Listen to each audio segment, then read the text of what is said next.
The rain was a fist beating against the thin metal roof of the car, each drop a tiny hammer against Elara's skull.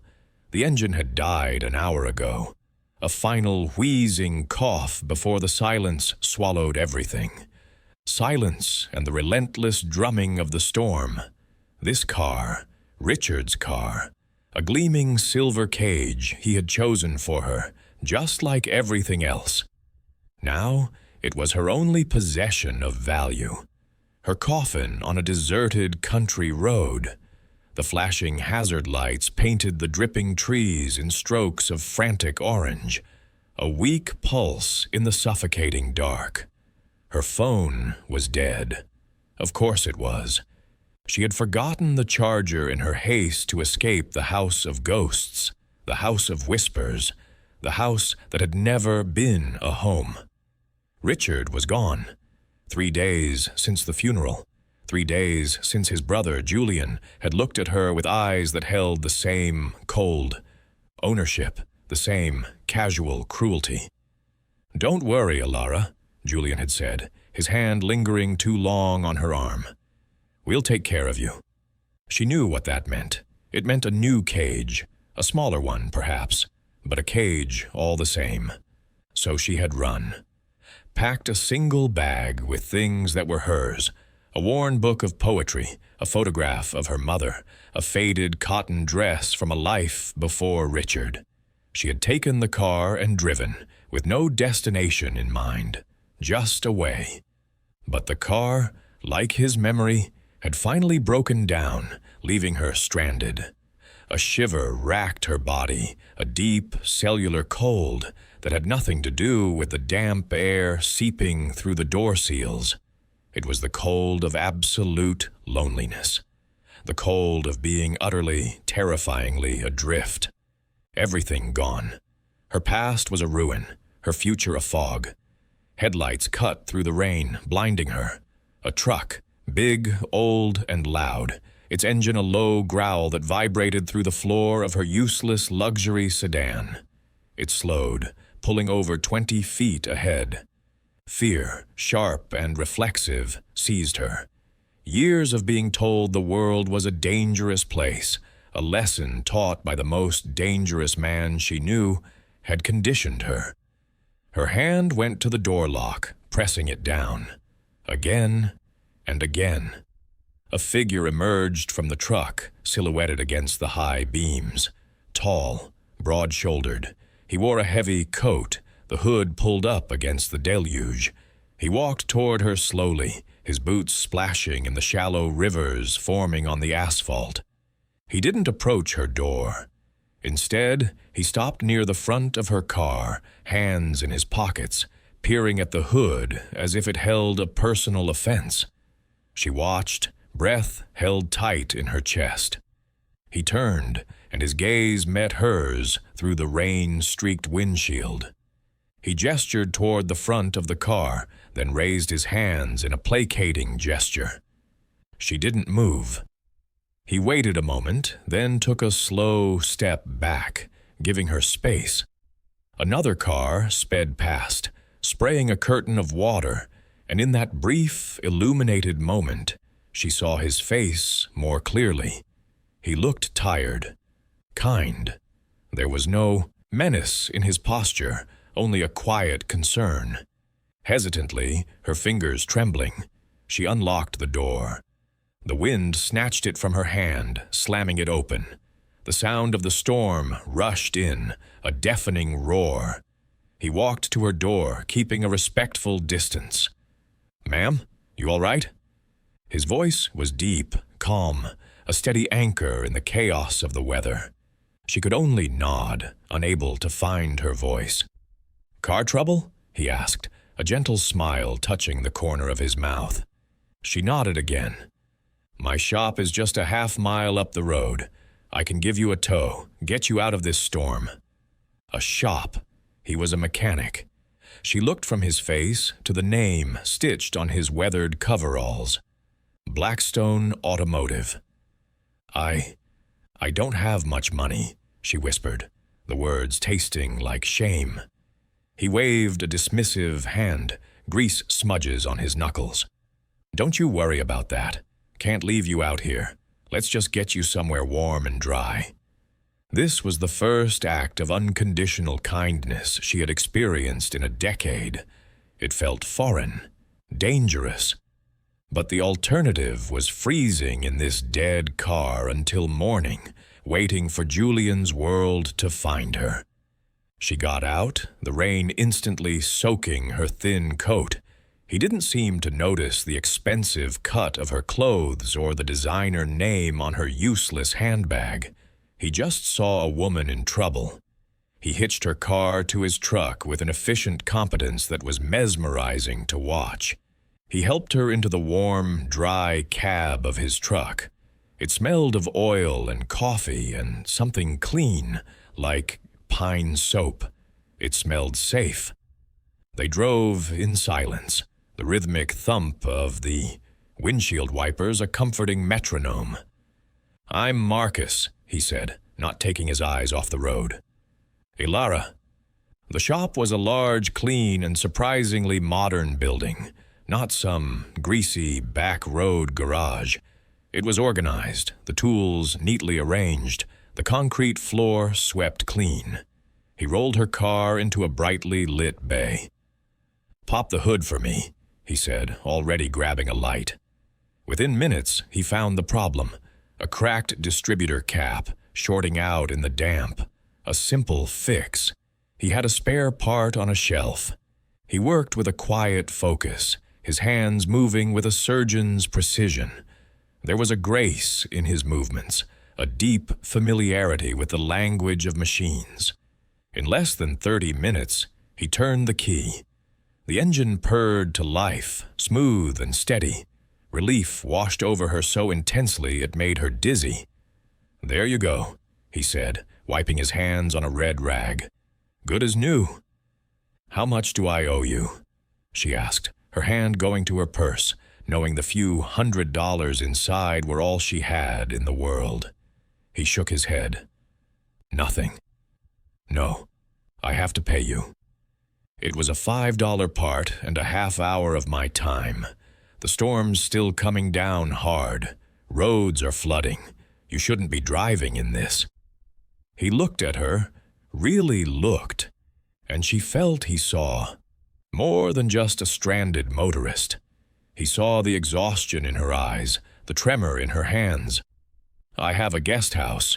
You're welcome to stay the night. Wait for the storm to pass." Her internal alarms screamed, "Never trust a stranger. Never be indebted." Richard's voice. But Marcus's eyes held no deception, only a steady, sincere offer of sanctuary. "I couldn't impose," she stammered. "It's not an imposition. It's the right thing to do." He was not a man who seemed to complicate things.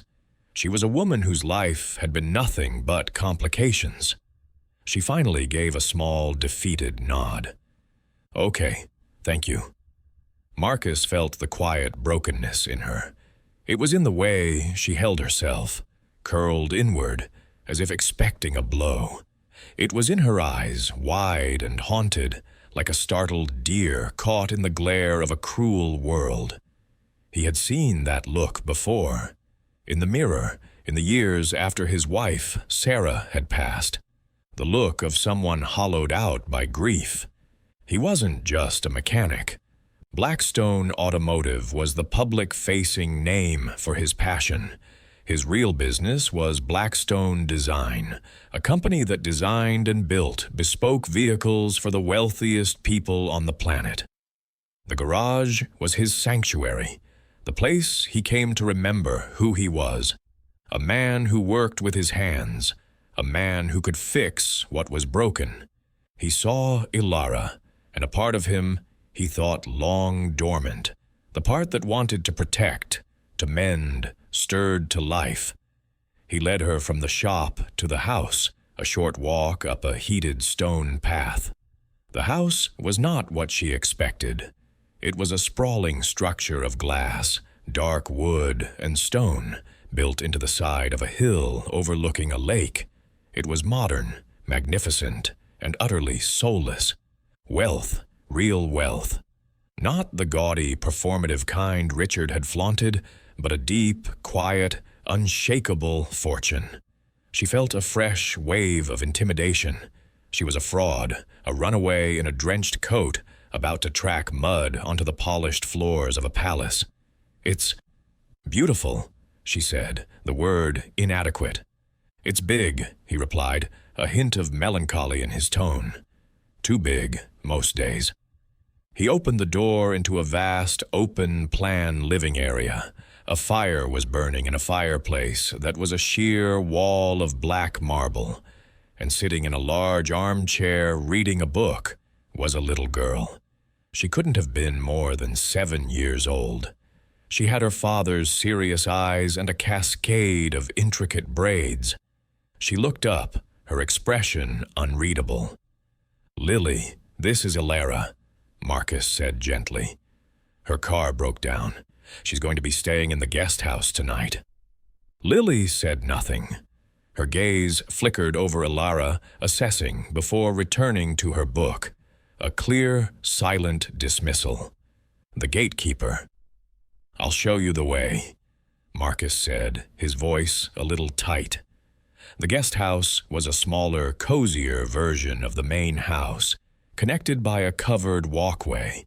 It was luxurious, with a plush bed, a small kitchenette, and a bathroom stocked with expensive toiletries.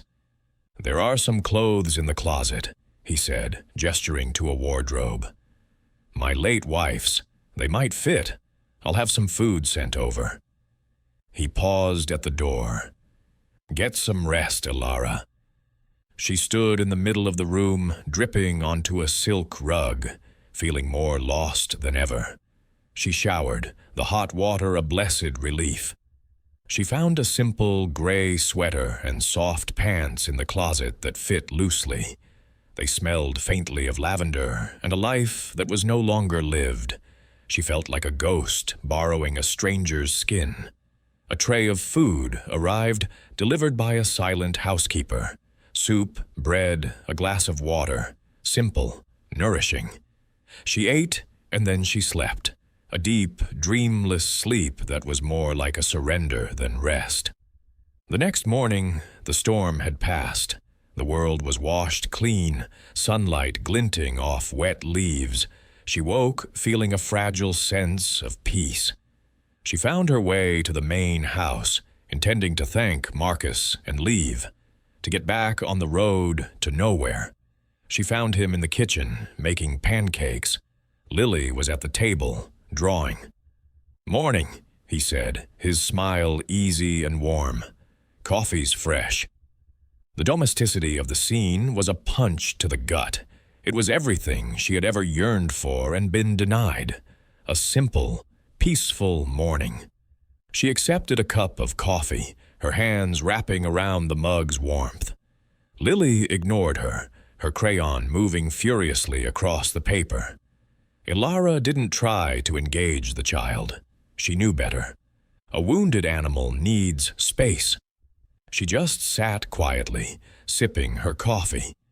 She noticed a small wooden bird on the windowsill, its wing broken, hanging at an odd angle.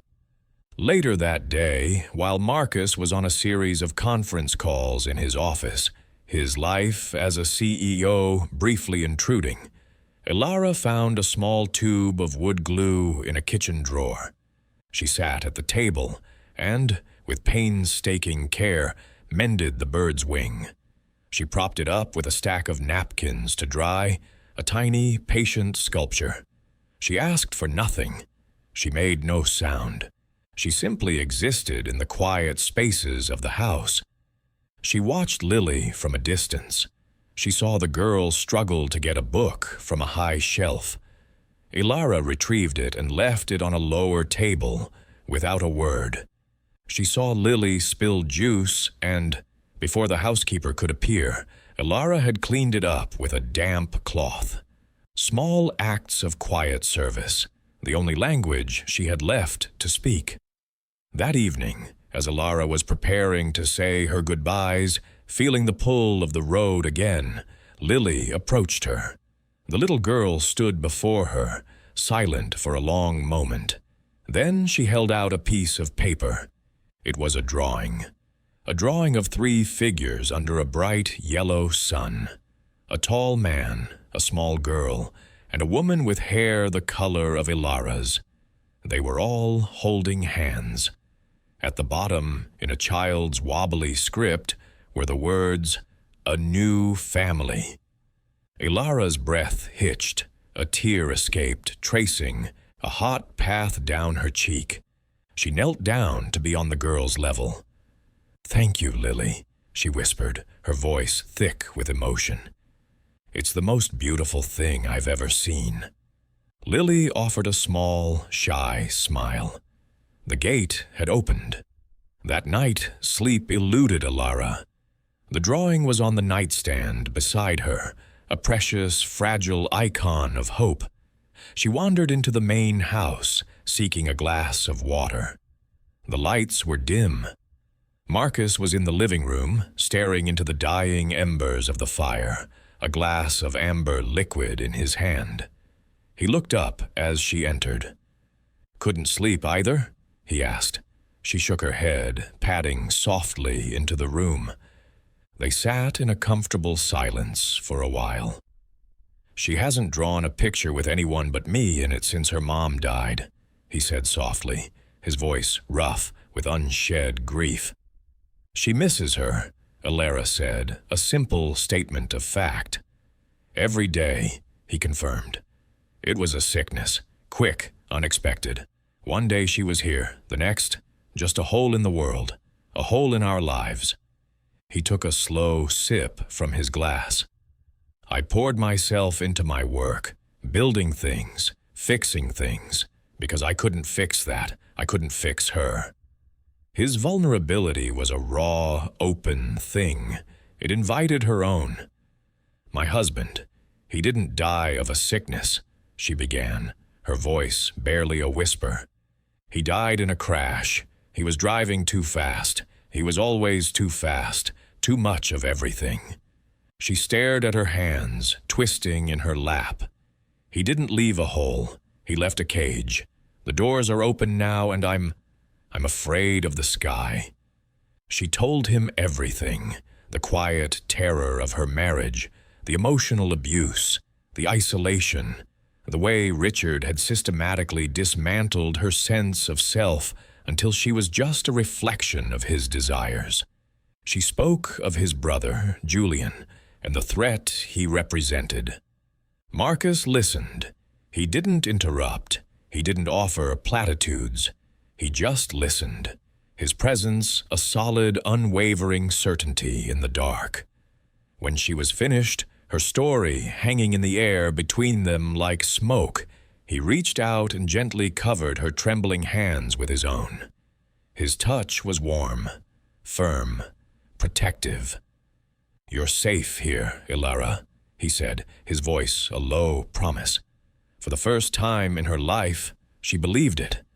The next morning, the fragile peace was shattered. Her phone, which she'd finally charged, buzzed with a message from her lawyer. A cold, clinical text. "Julian has filed a petition. He's claiming you are emotionally unstable and unfit to manage your affairs. He's seeking conservatorship over Richard's estate and over you."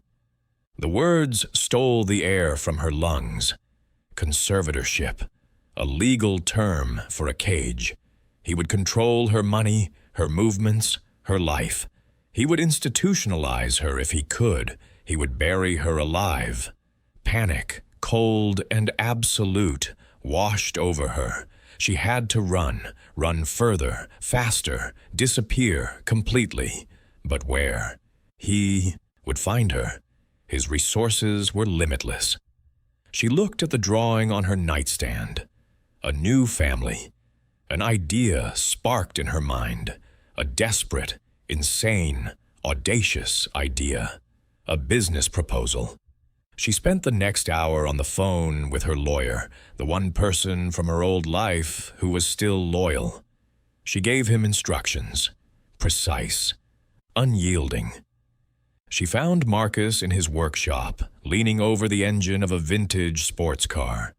She walked up to him, her heart hammering against her ribs. She held out a folder. "What's this?" he asked, wiping his hands. "It's a contract," she said, her voice shaking but clear. He opened it. His eyebrows shot up. He read the first page, then looked at her in disbelief. "A marriage contract?"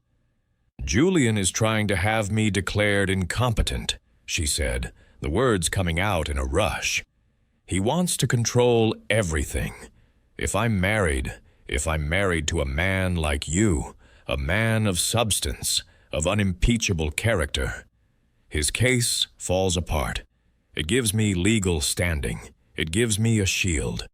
She took a deep breath. "This isn't a declaration of love, Marcus. It's a plea, a business arrangement. In return for your protection, your name. I can give Lily a mother. I can make this house a home. I will ask for nothing for myself. No claim on your finances. It's all in there. When the threat is gone, we can dissolve it quietly. No one ever has to know the truth." She was offering him the only thing she had left to give: herself, her quiet presence, her mending hands, her gentle heart. Marcus looked from the papers to her face. He saw the raw terror in her eyes, but underneath it, he saw a flicker of something new, a fighter's steel. He thought of the lonely house. He thought of Lily's drawing. He thought of how Elara had mended the broken wing of the wooden bird, so carefully, so tenderly. She wasn't just asking him to fix her problem. She was offering to help fix his. He closed the folder. "Okay," he said, just one word. But it changed everything. They were married a week later in a judge's chambers. It was a quiet affair, just them, a lawyer, and Lily, who stood between them, holding both their hands. To the world, it was a whirlwind romance. To them, it was a strategic alliance. But when Marcus slid the simple gold band onto Elara's finger, his touch lingered. And when she looked into his eyes, she saw not a business partner, but a man making a solemn vow. The news of their marriage hit Julian like a thunderclap. His petition for conservatorship was dismissed almost immediately, but he was not a man who accepted defeat. He shifted his attack. The tabloids lit up with stories. Grieving widow marries mechanic in secret ceremony. Gold digger Elara Vance sinks claws into automotive tycoon Marcus Blackstone. They painted her as unstable, manipulative, a villain.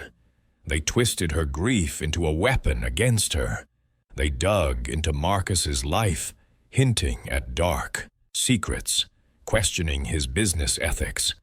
The past incarnate had arrived, breathing fire. Elara saw the headlines and felt the familiar shame and fear coil in her stomach. She was poison. She was bringing her darkness into his world of light, tarnishing his name, threatening his business, endangering his daughter.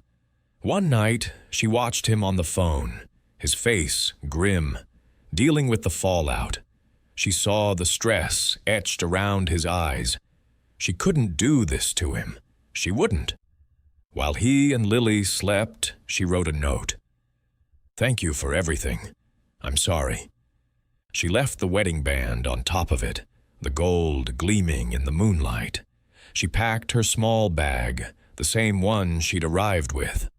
She slipped out of the guest house and started the walk down the long, private driveway. Back to the road, back to nowhere. She didn't get far. Headlights swept over her. Marcus's car blocked the end of the driveway. He got out, his face a mask of anger and hurt. "Where do you think you're going?" he demanded, his voice low and dangerous. "I can't let you do this," she cried, tears streaming down her face. "I can't let him destroy you because of me. You and Lily. You deserve peace." "Peace?"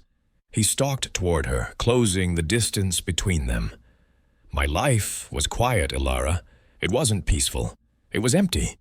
And you don't get to decide what I deserve. He grabbed her arms, not hard, but with an undeniable strength that held her in place. He doesn't get to win. Your past doesn't get to win. Do you understand me? You are not a burden. You are not poison. He pulled her against him, his arms wrapping around her in a fierce, protective embrace. You are my wife, he said, the words a raw declaration against her hair. You are Lily's family. This is your home, and I will burn the whole world down before I let anyone take you from it. She sobbed into his chest, all the fear, all the pain, all the years of loneliness pouring out of her. He just held her, a lighthouse in her storm. The next day, Marcus called a press conference. He didn't hide. He didn't release a sterile statement. He stood before the cameras with Elara by his side, her hand held firmly in his. He looked directly into the lenses, his gaze unflinching. My wife, Elara, has been the subject of a vicious and cowardly attack on her character, orchestrated by a man who seeks to control her. He began, his voice ringing with authority. Let me be clear. Elara is a woman of incredible strength, grace, and integrity. She has survived trauma that would have broken most people. Her past is not a source of shame. It is a testament to her resilience. He turned to look at her, his eyes softening. I did not marry her out of pity. I married her out of respect, out of admiration, and yes, out of love. She and my daughter are the most important things in my life. He turned back to the reporters. To those who have printed these lies, I have a team of lawyers who will be in touch. To the man behind them, Julian Vance. I suggest you prepare for a fight you cannot win. I will use every resource at my disposal not to harm you, but to protect my family, and my family is off limits.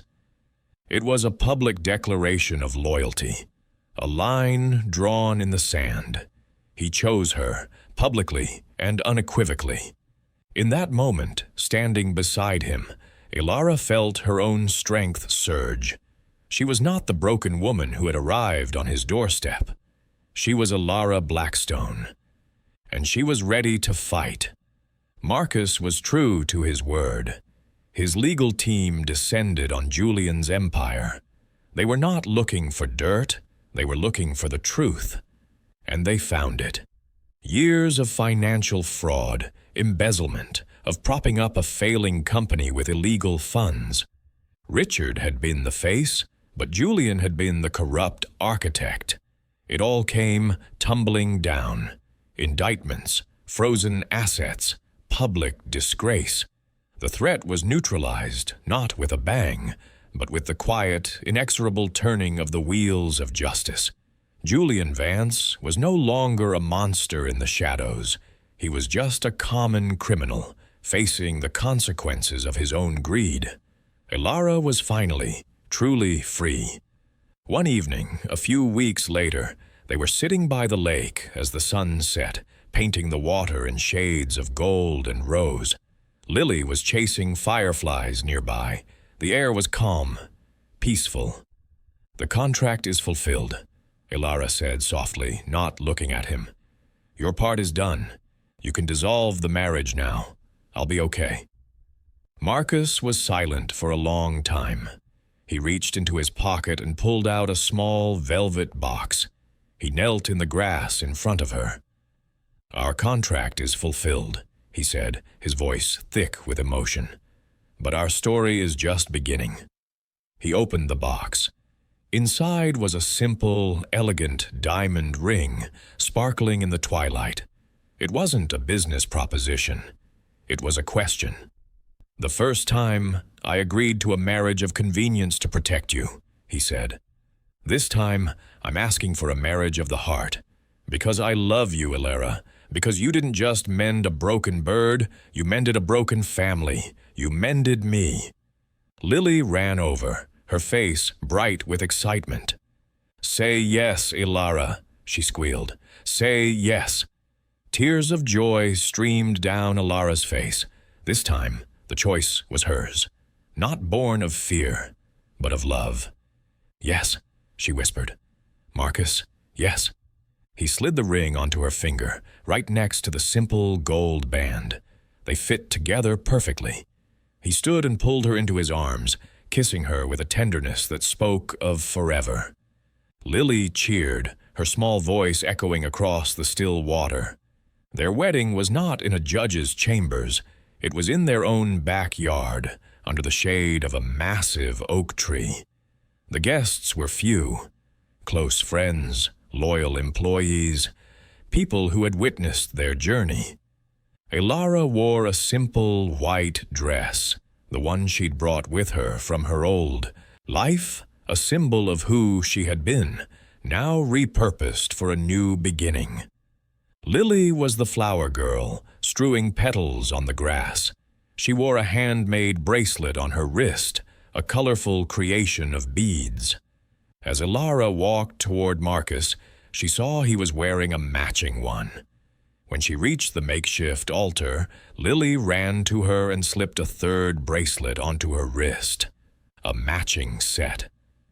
"Now we're all connected," the little girl whispered, beaming. They said their vows, simple words, from the heart that held the weight of mountains. Promises not of convenience, but of a lifetime of shared sunrises and quiet moments. There was no grand reception, just a meal in the garden as dusk fell and the fireflies began their nightly dance.